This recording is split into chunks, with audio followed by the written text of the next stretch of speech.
I remember character you one played? really out of this world, advance, or just something from a fan that blew you and you're like, oh my God, this is out of this world in terms of a female admirer. Okay, fine. It was an event somewhere in the United States, and I was flung the bra. The bra was flung at me. Yes, that one. How did you feel? How would he feel? I don't know. I was. Be honest. Honestly, what went through your mind the second he hit you? I was gonna run off stage. Really? Because I'm not used to it. I mean, who's used to like being flung a bra and all of that? Maybe musicians, yeah, that goes well. But me, I'm like, it was just. I think some of them just. What was your reaction? My reaction, How did you react? I was flustered. I was, yeah, I remember very vividly. I could barely contain my. It was hard for me to contain my my shock and my. I was like, and I felt like really timid, like shy, and all of that. So you didn't have time to check the label if it was some expensive. I checked the label. Are you joking? I was thinking how to get out of that. Let's talk stage. about challenges when you're accepting roles. Would you ever play a nude scene?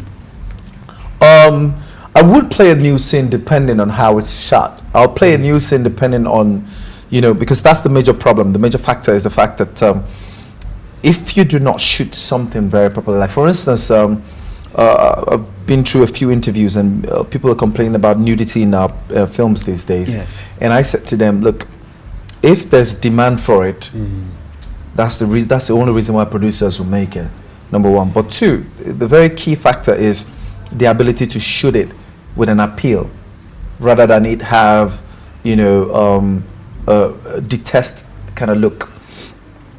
There are ways. It's all about pictorial representation, right? It depends on how you light it, how your cinematography is, that would enhance, you understand me, the nudity, rather than enhance it to the point like, wow, it really does have an appeal, rather than it look like, what the hell is that place? Who's this? It's all about cinematography. Okay. And if you can get that right, then trust me, about being nude on TV will not be an issue. Okay. It wouldn't be an issue. What if your kids come across this film someday? Not all of that kind of nude though. Don't get exactly because the truth is, let's be specific about the nudity. Even if you're controlling your kids and what they watch at this point, they'll grow someday. Of course. And they see this and they come and ask you, Dad, why did you have to do this? What would be your answer? It should be professionalism. It's basic. It's what I do. And in filmmaking is all about you talking about situations, things that happen in life. Sometimes you want to take out that. The excesses of it. For instance, now news channels, they wouldn't show you the graphic of certain issues, maybe certain violence or things happening. They wouldn't go all detailed and deep. Now, in filmmaking, sometimes you want to go all graphic. Okay. Sometimes you want to go detailed, depending on the director. Director says, no, look, I'm tired of just not wanting them. Let them see. I want them to see.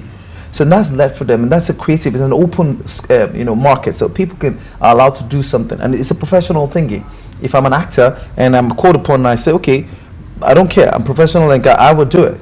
But if I say, okay, I don't want to do it because I think it's a bit too excessive for me personally, I don't want. That's a different thing. But if I decide to do a new thing, I know it's based on professional capacity, and I'm willing to do it, I will do it. Okay. Now, before you get on screen, what's that thing you do before you get on camera? What's that your secret? What's that thing you do to yourself? Is there some form of chant? What is that thing you do before you get on camera? There's nothing really. I don't do anything. Because I've been acting for so long, like over 20 something years of my life. So it's like, what I just make sure I do is like understand the character that I'm playing. And once I've read the story through, imbibed it in me, within, I tend to understand how the modulation of the character and know when to come in at one point. I know when to trigger off the emotions or when not to. I already understand the scene from the beginning, even before I get on set. So it's easy for me just to get in, and get out. And like, it's been seriously what I've been playing most of the time for me is the stereotype. You're a lover boy, or indirectly there's some love interest at some point. So you got really. So I'm very, very at ease with it. I don't need to psych myself. I don't need to tap myself into it, not yet. Until I find that character that will require that of me, then I probably will find a means. If I would, I don't know, I might have maybe something that I might need to do before I get on set. Okay, on set. Okay. But for now, no. So you haven't had any challenging character so far that has stretched you?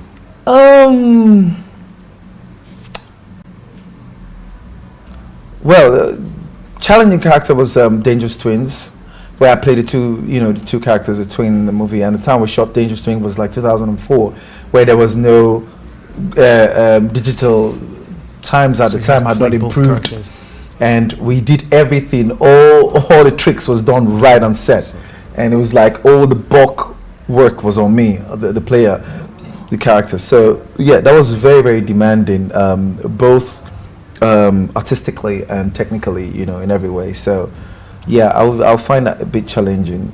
A twisting character in Figurine was also challenging. Good. The movie Figurine that we did with Kung Lion. And other few movies. I did a movie that came out also, and that one I was one-armed.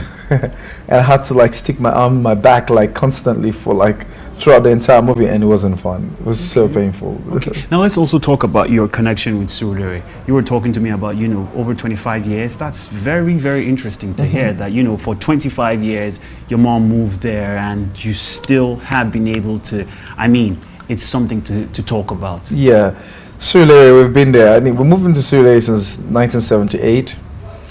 Before then, we were living somewhere in Castaigne with my mother, and when we moved to Surulere, somewhere in Agada, it was, of course, it was a change. But I was still pretty young at the time, so I wouldn't really know the difference when you moved, locations.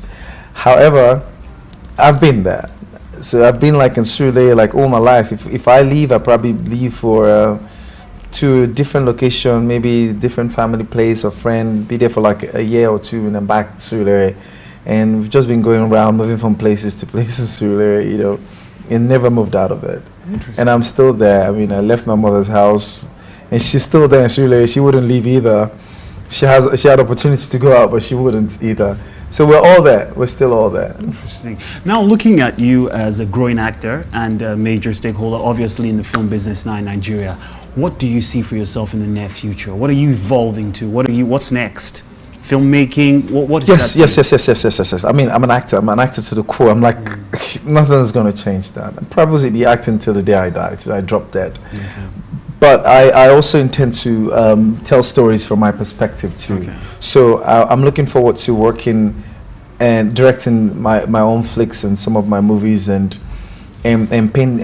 seeing stories from my perspective, telling stories from my perspective, and yeah, that's probably what I'll be doing in a few. I started that already, but in a few years today, I'm doing virtually everything I probably hope to see myself in the next few years. Please like, share, humanitarian comment, stuff, and subscribe for rendering, more. helping the needy and those who are probably less privileged, or whatever the case might be, however the case might be. Render a helping hand, if you can. All right. Yeah. Finally, what would Ramsey Nouah be never seen do? What's that thing you'll never do? You'll never be caught doing that thing. Ouch! I see. Those questions have a way of just catching me off guard. What would I not do? I really don't know. Would you have a phobia? Something you're afraid of? Oh, phobia that we don't know about? Good Lord. Caught in a den of roaches, I would die. Really? You have something for roaches? I loathe them. I don't just hate them, I loathe them. Yeah. And the smell when you kill them. Ew. Don't go there. That's like giving too much graphic right Ramsey, thank you very much. It's a wrap. Thank you very much for coming. Thank you for watching. Please like, share, comment, and subscribe for more.